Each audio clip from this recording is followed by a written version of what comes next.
अगर आपने अब तक हमारे चैनल को सब्सक्राइब नहीं किया है तो प्लीज़ हमारे चैनल को सब्सक्राइब करें और हमारे आने वाले वीडियोज़ अपडेट्स पाने के लिए हमारे बेल आइकन को ज़रूर छू दें।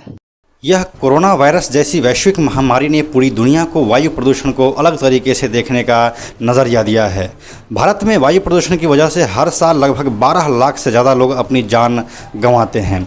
इतनी सारी तबाही के बाद हम कम से कम इस बात को तो समझ ही गए हैं कि लॉकडाउन जैसे तरीक़ों को अस्थायी तौर पर 1 महीने में एक बार या फिर 2 महीने में एक बार इसे अपनाकर प्रदूषण को नियंत्रित किया जा सकता है। आइए जानते हैं पूरी एनालिसिस। नमस्कार, मेरा नाम है प्रशांत और आप देख रहे हैं बेजोड़जोड़ा.com का यूट्यूब चैनल। कोरोना वायरस के दौरान तकरीबन 2 से 3 महीने तक दुनिया भर में लॉकडाउन रहा है। इसकी शुरुआत जनवरी महीने में चीन के कोरोना का एपिसेंटर वुहान शहर से ही हो गई थी, लेकिन जैसे जैसे समय बीता वैसे ही दुनिया भर में लॉकडाउन किए गए। इस लॉकडाउन के बीच वातावरण की ऐसी ऐसी तस्वीरें सामने आ रही थी जिसकी लोग कल्पना तक भी नहीं कर पा रहे थे, लेकिन वो सब दिख रहा था। अगर हमारे हिंदुस्तान की बात करें तो यहाँ प्रदूषित हवा के कारण हर साल लाखों लोग मारे जाते हैं, लेकिन इस लॉकडाउन में यहाँ भी एयर क्वालिटी इंडेक्स में बहुत ही ज़्यादा सुधार की खबर आई। जिन तस्वीरों ने सबसे ज़्यादा धूम मचाई उसमें पंजाब में 200 किलोमीटर दूर से लाहौर की पहाड़ियां दिखने और पश्चिमी यूपी से हिमालय साफ दिखने की तस्वीरें शामिल थी। सोशल मीडिया पर लॉकडाउन को लोग धन्यवाद दे रहे थे और लिख रहे थे कि यह पर्यावरण को बैलेंस करने का प्रकृति का अपना तरीका है। लेकिन अब जबकि भारत समेत दुनिया के कई देशों में लॉकडाउन खुल रहा है और बाज़ार में थोड़ी बहुत ढील दी जा रही है, तो क्या हालात फिर से पुरानी स्थिति में लौट आएंगे या इस तरह के पर्यावरण को मेंटेन रखना हमारी जिम्मेदारी बन जाती है? दरअसल कोरोना वायरस जैसी वैश्विक महामारी ने समाज को वायु प्रदूषण को अलग तरीके से देखने का नज़रिया दिया है।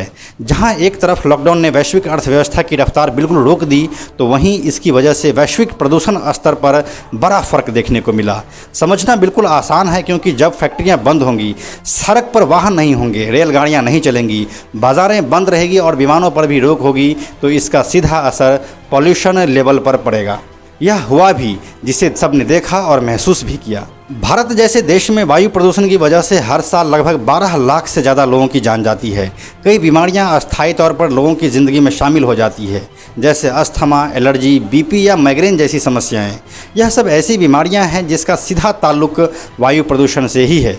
भारत में जैसे ही 24 मार्च से लॉकडाउन की शुरुआत की गई तो सभी तरफ से एयर क्वालिटी इंडेक्स के बेहतर होने की खबरें आनी शुरू हो गई थी।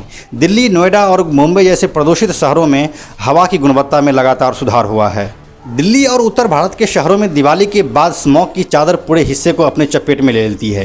पिछले कुछ सालों में देखें तो ये परेशानी और भी ज़्यादा गंभीर होकर उभरी है।